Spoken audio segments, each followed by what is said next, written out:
Hello students. आज हम कक्षा 8वीं के गणित में हम 9वां प्रकरण पढ़ रहे थे। हमारा जो है 9वां प्रकरण में हमारा 9वां छूट और कमीशन, जिसमें छूट के बारे में हम पहले पढ़ चुके हैं। अब हम पढ़ेंगे कमीशन के बारे में। कमीशन जो है, कमीशन कई प्रकार के होते हैं, बहुत सारे प्रकार के कमीशन होते हैं। लेकिन यहाँ पर जो कमीशन है इसका मतलब क्या होता है कि जैसे वस्तु का उत्पादन करने वाली कंपनी को जब अपना माल स्वयं बेचना संभव नहीं होता है, तब वह कंपनी क्या करती है, किसी व्यक्ति पर अपना माल, जैसे उदाहरण पुस्तक है, कपड़े हैं, साबुन है या आदि वस्तु बेचने की जिम्मेदारी देती है।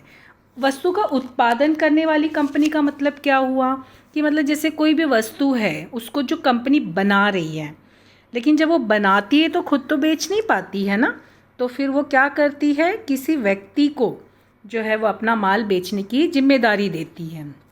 जैसे तुमने देखा होगा ना, पुस्तकें मिलती हैं मार्केट में, कपड़े हैं, साबुन हैं, ऐसे जो है बेचने की जिम्मेदारी लोगों को, अलग अलग लोगों को देती है। तो जो व्यक्ति है उसको विक्रेता, कमीशन एजेंट कहा जाता है। मतलब वो व्यक्ति विक्रेता है, वो बेच रहा है ना। हम जाते हैं ना सामान लेने के लिए, तो वो कमीशन एजेंट है। तो उसको जो है मतलब वो विक्रेता जो है उसको कमीशन एजेंट कहा जाता है। इस सेवा के बदले में उसे कुछ पारिश्रमिक दिया जाता। पारिश्रमिक मतलब उसको कुछ जो है इस बदले में कुछ पैसे मिलते हैं। तो वह जो पैसे मिलते हैं उसको कहा जाता है कमीशन। ठीक है, जो व्यक्ति है उसको कहते हैं कमीशन एजेंट, और जो उसको पैसे मिल रहे हैं उसको कहा जाता है कमीशन।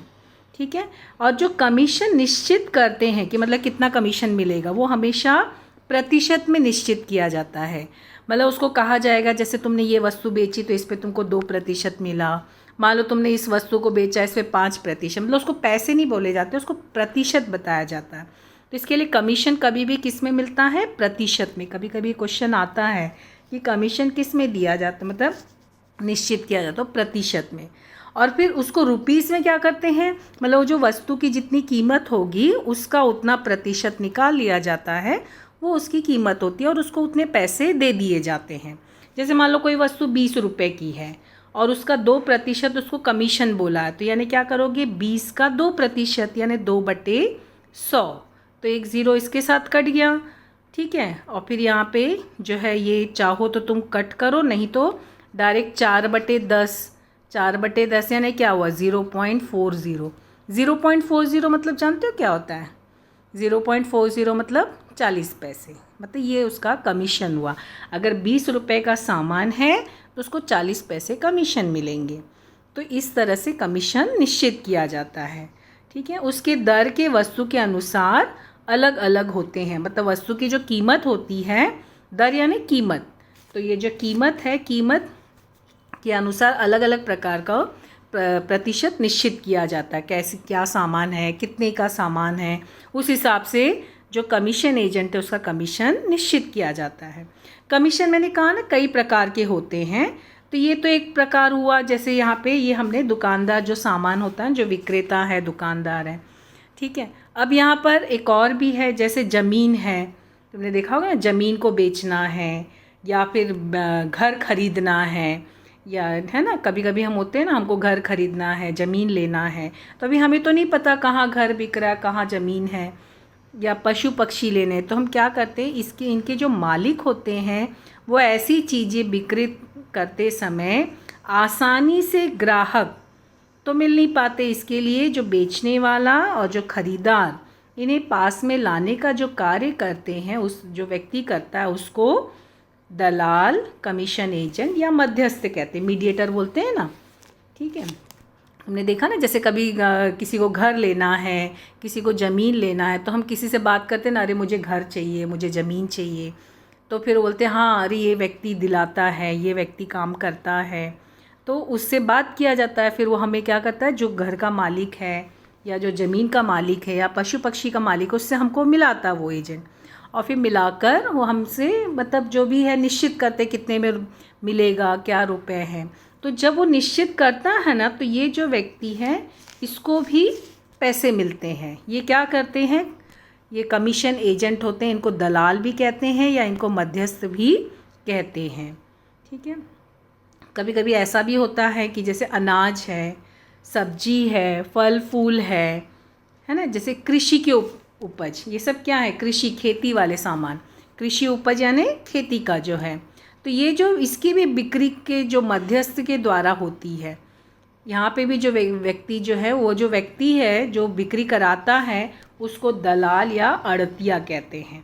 जो खेती का उत्पादन, जैसे ये खेती कृषि के जो सामान होते हैं उसको जो बिकाने का काम करता है, जो बीच में दलाली करता है, उसको दलाल या आड़तिया कहते हैं।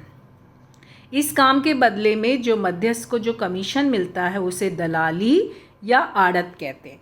देखो, उसका नाम जो है दलाल या आड़तिया उस व्यक्ति को बोलते हैं, और जो उसको पैसे मिलते हैं, जो उसको कमीशन मिलता है रुपीज़ में, वो दलाली या आड़त होता है। ठीक है। और ये जो दलाली या आड़त जो होता है वो माल खरीदी करता है या जो माल बेचता है, या दोनों से मिल सकती है। अब ये जो है दलाली जो दलाल होते हैं ना, वो निश्चित करते हैं कि हम जो है मतलब वो कभी कभी क्या होता है कि उनको, जिनसे उन्होंने माल ख़रीदा उनसे भी लेते हैं, और जिनको माल बेचा उनसे भी लेते हैं। मतलब कभी कभी किसी एक से लेते हैं, कभी कभी दोनों से लेते हैं। वो डिपेंड करता है कि सामान क्या बेच रहे हैं, दलाल किस प्रकार का है, उस प्रकार से निश्चित होता है। ठीक है। और कभी कभी वो दोनों से लेता है, इससे भी, यहाँ जो जिससे लिया उससे भी लेता है कभी कभी, और जिसको दिया उससे भी लेता है। तो ये एक प्रकार का कमीशन हुआ। ठीक है। तो कमीशन जो है यहाँ पे कई प्रकार से, देखो ये कृषि उपज के सामान थे, फिर टॉप में हमने देखा था पुस्तकें, किताबें, तो वो सब जो है कपड़े, ये सब दुकानों के सामान थे। फिर एक और उदाहरण हमने देखा, घर है, ज़मीन है, पशु पक्षी है। मतलब कई प्रकार के यहाँ पे जो है दलाल काम करते हैं। फिर अगला है रिबेट। ये भी एक प्रकार की छूट है। मतलब ये जो रिबेट है ना, ये भी एक प्रकार की छूट होती है। छूट के बारे में हमने पढ़ा था ना, डिस्काउंट जो है पहले के वीडियो में, तो ये भी एक प्रकार का छूट है। लेकिन ये जो छूट होती है ना, ये छूट हमको गवर्नमेंट की तरफ से मिलती है। ये रिबेट जो होता है ना, ये गवर्नमेंट की तरफ से निश्चित होता है, और ये एक विशिष्ट समय पे होता है। ये कहाँ कहाँ होता है, जैसे खादी ग्राम उद्योग भंडार होते हैं, जहाँ पे जैसे खादी के जो सामान मिलते हैं जहाँ भी, वहाँ पर, या हथकरघा से बनी हैंडलूम के कपड़े होते हैं ना, वहाँ की दुकान में, या हस्तकला के वस्तु यानी हाथ के जो बने वस्तुएं जो होती हैं, या फिर किसी विशिष्ट महिला बचत संस्था जो है, समूह संस्था, ये सब क्या करते हैं, एक विशेष अवसर के समय में ग्राहकों को छूट देती हैं। तो ये जो छूट होती है, ये जो होती है, जैसे गांधी जयंती आती है ना अक्टूबर में, अभी रिसेंटली अक्टूबर का महीना गया हमारा, तो अक्टूबर में जो है गांधी जयंती तुमने सेलिब्रेट भी किया था, 2 अक्टूबर को होती है। कुछ प्रोग्राम से तुमने जो है ऑनलाइन किए थे। तो गांधी जयंती के अवसर पर अधिकतर खादी के कपड़ों पे छूट दी जाती है। वैसे तो खादी के कपड़ों पे ऑलरेडी छूट होती है, लेकिन गांधी जयंती के अवसर पे और छूट बढ़ा दी जाती है। तो जो छूट होती है ना, उसी को यहाँ पे, ये एक्चुअली क्या है, गवर्नमेंट की तरफ से निश्चित है, इसके लिए इसको रिबेट कहते हैं। तो यहाँ पर क्या होता है, जो दुकानदार को जो अंकित मूल्य की अपेक्षा जितनी राशि कम प्राप्त होती है, उसकी पूर्ति शासन द्वारा होती है। मतलब यहाँ पे जैसे गांधी जयंती के समय में जो है ये दिया गया ना, स्पेशल छूट दी गई खादी के कपड़ों पे, क्योंकि वो उन्होंने ही शुरुआत की थी ना, गांधी जी ने हथकरघा से जो है धागे बनाकर खादी के कपड़े पहनना शुरू किया था ना, स्वदेशी माल अपनाना है, तो इसलिए अक्टूबर में छूट दी जाती है। तो जो दुकानदार को अंकित मूल्य यानी जो उस वस्तु की कीमत है उस पर अभी रिबेट दे दिया, छूट दे दिया, तो इसका मतलब राशि दुकानदार को अभी अंकित मूल्य से कम मिलेगी ना। तो ये जो रिबेट में क्या होता है, जो राशि कम होती है ना, उसकी पूर्ति किसके द्वारा होती है, शासन के द्वारा, गवर्नमेंट की तरफ से। क्योंकि इस योजना के अंतर्गत ग्राहक को जो छूट मिलती है उसे रिबेट कहते हैं। तो यहाँ पर ये जो रिबेट है, इसमें जो कम मिला वो किसको, दुकानदार को, कहाँ से वो उसकी पूर्ति हुई, शासन, गवर्नमेंट की तरफ से। तो यहाँ लेकिन जो ग्राहक है, जो हमको जो छूट मिली है, जैसे हम तो ग्राहक हुए, हम कपड़ा खरीदने गए, तो जो हमें छूट मिली, ये जो छूट होती इसको रिबेट कहा जाता है। ऐसे तो दुकानों में चले जाओगे तो आजकल तो वैसे भी तुमने देखा दिवाली का समय है तो हर वस्तु पे सेल डिस्काउंट चल ही रहे हैं, लेकिन ये जो होती है, ये रिबेट वाली छूट जो होती है, ये गवर्नमेंट की तरफ से निश्चित की जाती है विशेष अवसर पे, तो इसलिए इसको रिबेट कहते हैं। कभी कभी तुमने देखा होगा ना टैक्स के घर में, अगर जैसे तुम्हारे घर में कोई है मम्मी पापा तो वो टैक्स भरते हैं तो उनको भी कुछ छूट मिलती है टैक्स में।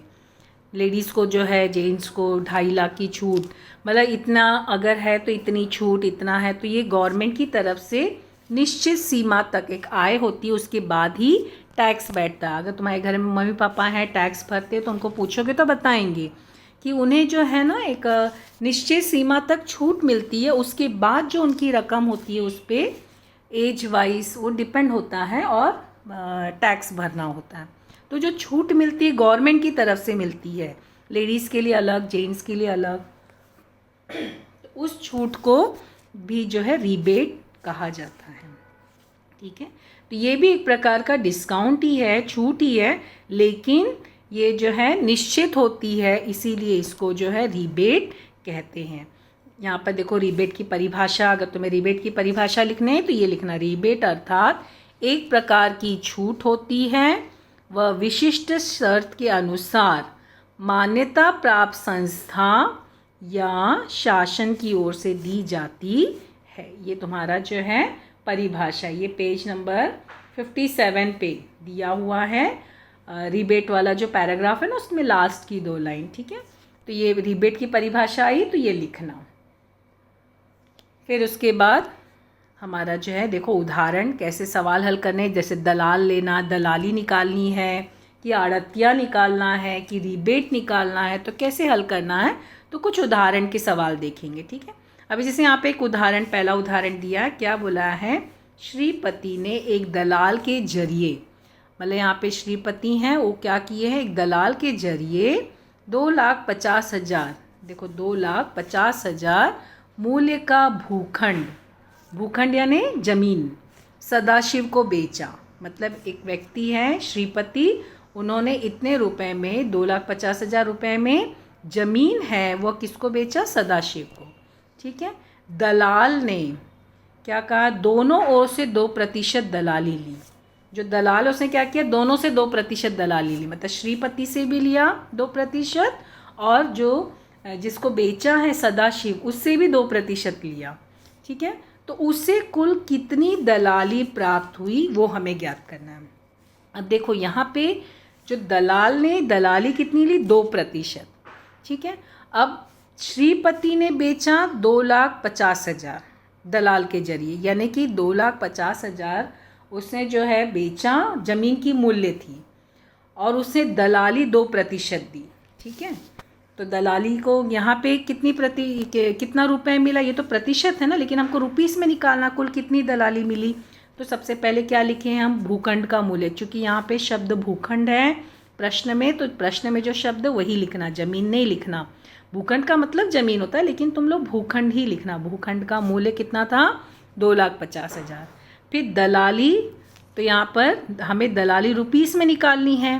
पहले ना तुम लोग लिखना, पहले ना कितनी कीमत है वो लिखने के बाद दलाली प्रतिशत में पहले लिखना, यहाँ पे नहीं बताया गया है उदाहरण में, लेकिन तुम लोग लिखना पहले कितना प्रतिशत है, पहले प्रतिशत में लिखना, फिर उसको रुपीस में निकालना।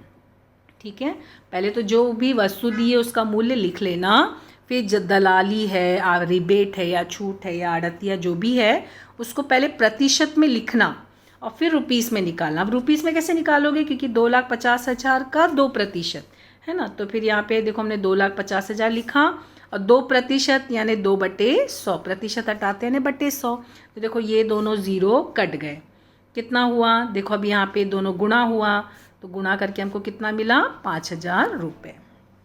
ठीक है, अब ये जो 5,000 रुपये ये कहाँ से, किसकी ओर की है, ये श्रीपति की ओर से। ठीक है, और सदाशिव को 2,50,000 में बेचा है सामान, ज़मीन जो है, तो उसको वहाँ से भी तो 2% मिल रहा है, दोनों जगह से सेम 2%, यानी कि उसकी कुल दलाली कितनी होगी, तो यहाँ श्रीपति से भी 5,000 और सदाशिव से भी 5 है, क्योंकि 2,50,000 ही है ना, ज़मीन की कीमत तो उतनी है, तो वही होगा। तो कुल दलाली कितनी हुई?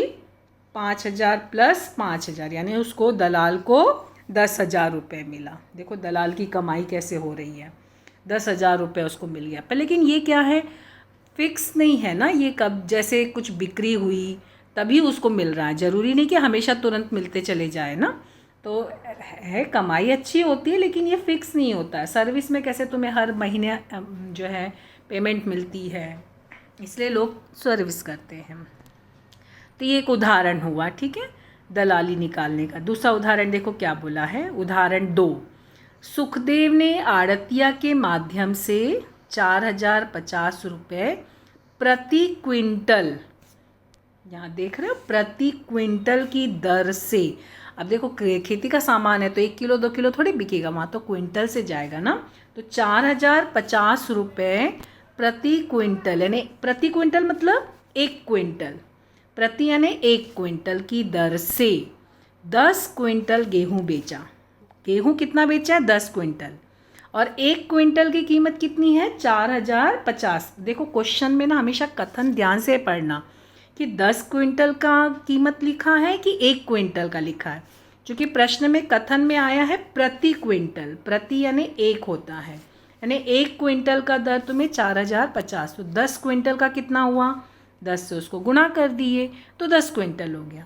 अब आगे क्वेश्चन देखो, उसने क्या कहा है, आड़तियों को 1% की दर से आड़त दी, मतलब 10 किलो जो है 10 क्विंटल गेहूँ बेचा उसने 1 क्विंटल की इतनी कीमत से। और आड़तिया जिसने जो मध्यस्थता का काम किया, जो अब खेती का काम है ना, इसके लिए आड़तिया शब्द आया।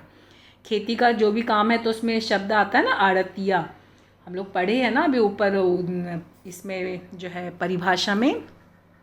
तो उसने आड़त कितनी दी? 1%। तो जो व्यक्ति है वो आड़तिया है और उसको जो पैसा दिया वो आड़त है 1%, ठीक है। तो गेहूं की बिक्री के पश्चात, यानी जब गेहूं की बिक्री हो गई, बेच दिए, तो उसे कितने रुपए प्राप्त हुए वो ज्ञात करो, ठीक है। मतलब सुखदेव को कितने रुपए, जब उसने गेहूं बेच दिया, उसने आड़तिया को 1% जो है वो आड़त दिया और 4,050 1 क्विंटल गेहूं की कीमत है, तो 10 क्विंटल बेचा। सब कुछ होने के बाद उसको कितनी राशि प्राप्त हुई सुखदेव को, वो हमें ज्ञात करना है। यानी कि क्या करना है, जो गेहूं की कीमत निकालेंगे उसका 1% निकालेंगे आड़त, तो आड़त तो आड़तिये को दे दिया तो माइनस हो गया, तो फिर उसके बाद हम जो है माइनस कर देंगे तो हमको आंसर मिल जाएगा। तो पहले तो, लेकिन हम डायरेक्ट नहीं कर सकते ना, हमें कथन सब बताना है। तो पहले हम लिखेंगे गेहूं का बिक्री मूल्य, क्योंकि हमको बोला है ना 1 क्विंटल गेहूं का 4,050, लेकिन उसने 10 क्विंटल बेचा, तो इसके लिए बिक्री मूल्य कितना हुआ? 10 गुणे 4,050, तो यानी कितना हुआ? ये हो गया तुम्हारा 40,500 रुपये, ठीक है। तो ये 40,500 रुपये गेहूँ की बिक्री कीमत हुई।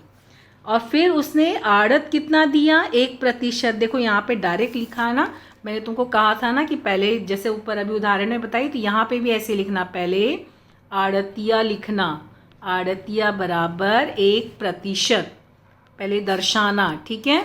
जैसे यहाँ पे गेहूं की बिक्री मूल्य डायरेक्ट लिख दिया, हमें प्रश्न में क्या बोला है? 1 क्विंटल का ना, तो पहले यहाँ लिखना 1 क्विंटल गेहूं की कीमत, 1 क्विंटल। देखो कभी भी ना मैथ्स में कोई भी क्वेश्चन आता है तो उसको पूरा अच्छे से लिखा जाता, हर एक स्टेप। तो 1 क्विंटल गेहूं की कीमत 4,050 रुपये, पहले ये लिखना, यहाँ उदाहरण में नहीं लिखा लेकिन तुम लोग लिखना, हाँ। उसके बाद अब उसने कितनी कीमत, कितनी गेहूं बेचा था? 10 क्विंटल। तो कुल गेहूं की बिक्री मूल्य कितना हुआ? 10 गुणे 4,050, ठीक है। फिर उसके बाद अभी डायरेक्ट आड़त निकाल दिया, आड़त यानी रुपीस में निकाला, लेकिन हमको प्रतिशत में दिया है ना, तो हम लोग पहले यहाँ लिखेंगे आड़तिया बराबर, प्रश्न में हमको आड़तिया कितना दिया है, तो यहाँ पर एक आड़त लिखेंगे। आड़तिया तो व्यक्ति का नाम हुआ ना, हम यहाँ लिखेंगे आड़त बराबर 1%, ठीक है, जो उसको पैसे मिल रहे हैं वो आड़त होता है। तो प्रतिशत में, पहले प्रतिशत में बताना 1%, ठीक है। अब उसको हमें रुपीस में लाना है। पहले प्रतिशत में लिखना कितना बोला है, और लिखना ज़रूर, ये सब स्टेप्स लिखना है। फिर अब रुपीस में लाएंगे। तो अभी आड़त कितना हो गया, चूँकि कीमत गेहूँ की इतनी है ना 40,500, और 1% यानी 1/100। तो देखो ये ज़ीरो दोनों कट गए, कितना बचा 405 रुपये, ठीक है। यानी कि उसने जो है सुखदेव ने 405 रुपये आड़तिये को दिए। तो अभी उसको गेहूँ बेचने के बाद अभी उसको कितना मिला पैसे वो देखना है। तो गेहूँ बेचने पर प्राप्त राशि, हमें यही ज्ञात करना है ना, गेहूँ बेचने पर प्राप्त राशि। तो गेहूँ का विक्रय मूल्य यानी जितना गेहूँ बेचा माइनस आड़त। तो 40,500 गेहूँ बेचा और 405 रुपये आड़त है, घटा दिए, माइनस है ना, घटाना है। तो घटाने पर ये मिला, ठीक है।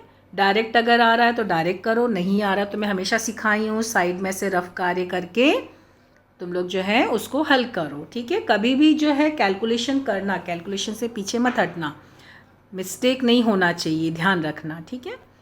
तो ये हो गया उसका। तो अब उसको कितनी राशि प्राप्त हुई, 40,095 रुपये, 40,095, मैंने 40,095 रुपीज़ मिला। लेकिन ये कथन का सवाल है तो हमारा आंसर भी कथन में होना चाहिए। तो क्या लिखेंगे हम, गेहूँ बेचने के पश्चात सुखदेव को प्राप्त राशि 40,095 रुपये है, ठीक है। ये हमारा आंसर हुआ, समझ रहे हो। तो ये हमारा पहला उदाहरण दलाल के ऊपर था, दूसरा उदाहरण आड़तिये पे था, तीसरा उदाहरण देखो हमारा इस पर है, जो उदाहरण 3 रिबेट पर। अब देखो क्वेश्चन क्या दिया है ये उदाहरण में, हथकरघे से निर्मित वस्त्र, हथकरघे मतलब हाथ से जो बनाए वस्त्र जो है, करधा से वो धागा ये करते हैं ना, उसमें जो है एक दुकान से सुधीर ने निम्न वस्तुएं खरीदी। मतलब जो हैंडलूम की दुकान होती है ना, हैंडलूम के भी देखो शॉप्स होते हैं वहाँ, वैसे हैंडलूम के जो कपड़े होते हैं ना महंगे भी आते हैं क्योंकि उसमें मेहनत ज़्यादा है ना। तो सुधीर ने कुछ वस्तुएं खरीदी है ना वो दुकान से। क्या क्या खरीदा देखो यहाँ पे दिया है। पहला बोला कि 2 चादर खरीदा, उसने क्या खरीदा है, 2 चादर।